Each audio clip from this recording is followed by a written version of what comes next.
All right, we're going to talk about long-run growth. By the end of this, you should be able to understand the importance of physical capital, human capital, and technology in regards to productivity, and describe ways in which long-term economic growth can be promoted.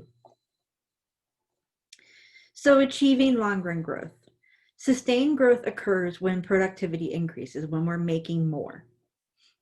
Productivity is real GDP divided by the number of people working.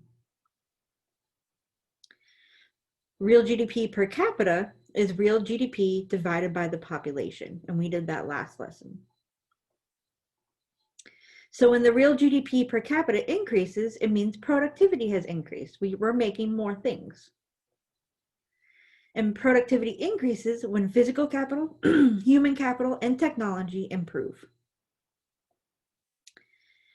Physical capital are the resources and tools used in production. Now pay attention to these because you're going to need them for the class activity and for the homework. Infrastructure is the physical capital that provides the foundation for economic activity, such as electricity. There are diminishing returns to physical capital. So that means that you get less return over time. Each additional dollar of physical capital increases productivity by a smaller amount. So here's our curve. And so eventually it's going to flatten out. Human capital refers to the education, knowledge, training, and experience of a worker. The quality of a country's education system is directly tied to its productivity. Human capital generally increases productivity more than the physical capital. So the more education we have, the more productive we are.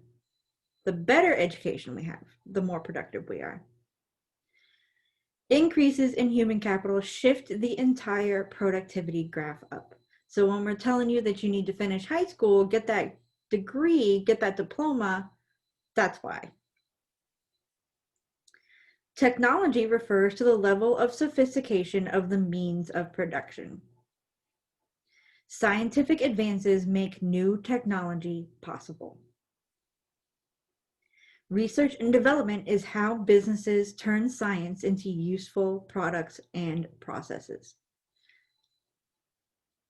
Just like human capital, increases in technology shift the productivity curve up. Other factors: physical capital, human capital, and technology are the ways in which a country increases productivity, but these other factors must be present as well. Natural resources can help increase productivity, but they play a small role in modern economies. Property rights give entrepreneurs confidence to invest in the future. Only governments that are politically stable can provide confidence to business, so there's no fear of the government collapsing, money being not worth anything, things like that. Small amounts of government intervention keep the market operating efficiently. Long-run growth around the world. A country's standard of living is directly tied to its level of GDP per capita.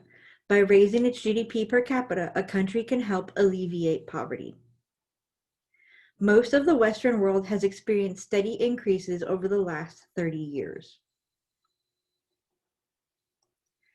East Asia has grown rapidly, but it still has much smaller levels than the West.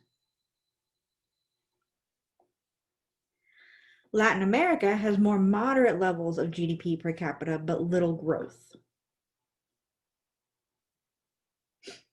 Africa has low levels of GDP per capita and low growth. So now you should be able to understand the importance of physical capital, human capital, and technology in regards to productivity, and you should be able to describe ways in which long-term economic growth can be promoted.